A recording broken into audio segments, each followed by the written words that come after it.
It's almost 11 at night in Norway, Sunday, July 19th. At MetLife Stadium in New Jersey, around 80,000 people are holding their breath. And then something happens that almost shouldn't be possible. Norway has won. The country that had waited 28 years just to return to the World Cup suddenly stands at the very top of world football. What happens now? Picture it.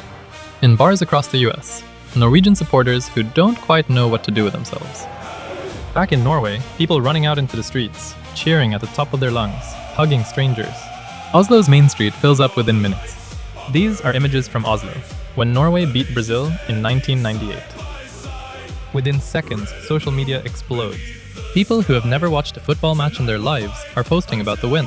Norway's biggest news network switches to non-stop coverage. Every Norwegian newspaper drops its clickbait stories and changes its front page. In international media, the same question keeps popping up, phrased 100 different ways. How did Norway win the world's biggest sporting tournament? When France won the World Cup in 2018, around 300,000 people gathered on the Champs-Élysées. Germany in 2014 had over 400,000 at the Brandenburg Gate. Argentina in 2022 was so packed, the team bus couldn't get through the streets. The players had to be flown over the city by helicopter. Norway wouldn't look like Buenos Aires, Paris, or Berlin. But for Norway, it would be the same phenomenon. A day when the entire country wakes up and everything else gets put on hold. First, the FIFA money. $50 million goes directly to the Norwegian Football Federation. FIFA has also set aside $355 million for clubs that release players for the World Cup. So if Norwegian clubs have players in or around the squad, they'd feel the financial effect too. Then comes the part everyone can see. Norwegian jerseys would be flying off the shelves. When Germany won, and Adidas released the new version with 4 stars on the chest, it sold out within hours. When France won, only 30,000 2-star jerseys were ready after the final, while over 300,000 had already been pre-ordered. Argentina's jerseys sold out fast too. A jersey cost around $100 before the World Cup. In some cases, resale prices for their national team jerseys jumped between 600 and 1900% after the win. Norway's jersey wouldn't just be supporter gear anymore. It would be proof that you were alive when Norway won the World Cup, a historic collector's item. And then there are the players themselves. Norway already has players the world knows well, but after a World Cup win, the ones almost no one outside Norway knows would suddenly become some of the most sought-after players on the planet. Enzo Fernandez came out of the 2022 World Cup as the tournament's best young player. Weeks later, Chelsea paid 121 million euros for him. James Rodriguez didn't even win the World Cup, but the tournament turned him into a global name, and he moved to Real Madrid for around 80 million euros. But the money isn't the most important part. What matters most is what it does to us.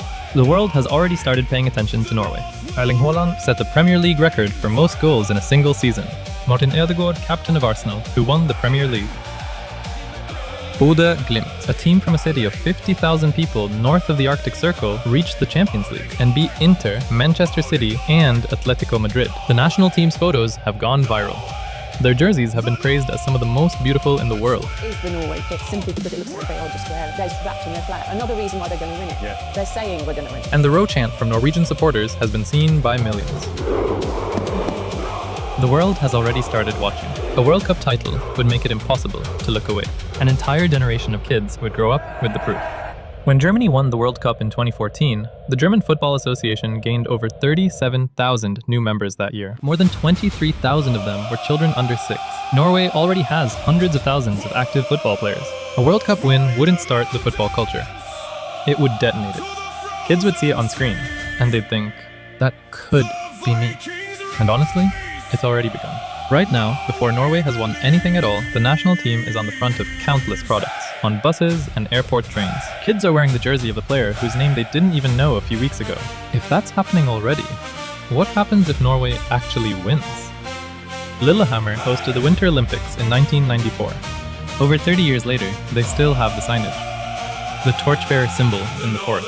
They have even opened their own Olympic museum, an entire town that built its identity around one winter. Norway would still be fjords, skiing, oil, and salmon. But we'd also be something new, the country that won the world's biggest sporting tournament. But there's one thing every world champion learns. The hardest part isn't necessarily reaching the top. It's waking up the next day and realizing the top is now the bare minimum. 4 years after Germany won, they crashed out in the group stage for the first time in Germany's World Cup history. FIFA called it a historic collapse. France won in 2018. In 2022, they made it all the way to the final and played 3-3 against Argentina, but lost the penalty shootout. That's about as close to perfect as it gets. But when you're world champion, almost isn't enough anymore. For Norway, this would be the dark side of the miracle. Before the World Cup title, just qualifying would have been a sensation. After the title, even a quarterfinal exit could feel like a disappointment, and the pressure on the next generation grows, because they grow up with proof that Norway can win. And then the question is no longer if, but when again. A victory costs something. Still, no country has ever regretted it. A World Cup win wouldn't make Norway bigger on the world stage geopolitically, but it would make Norway bigger in people's imagination. First, it's just one match. Then, one goal. And after that, a country that can never quite pretend to be small again.